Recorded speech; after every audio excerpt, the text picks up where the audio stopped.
રાજકોટથી નેપાળ પ્રવાસે જઈ રહેલા 120 શ્રદ્ધાળુઓ અને પ્રવાસીઓની છેલ્લી ઘડીએ આબાદ બચાવ થયો હતો।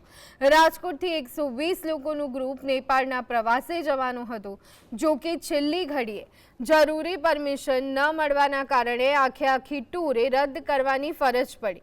શરૂઆતમાં પ્લાન રદ થતાં તમામ પ્રવાસીઓમાં ભારે નિરાશા વ્યાપી હતી, પરંતુ ત્યારબાદ નેપાળમાં અચાનક આવેલા ભયાનક પૂર અને હોનારતની માહિતી મળતા સૌ કોઈ સ્તબ્ધ થઈ ગયા હતા। ટૂર રદ થવાથી પોતે મોટી હોનારતમાંથી બચી ગયા હોવાનું સમજાતા પ્રવાસીઓએ રાહતનો શ્વાસ લીધો હતો।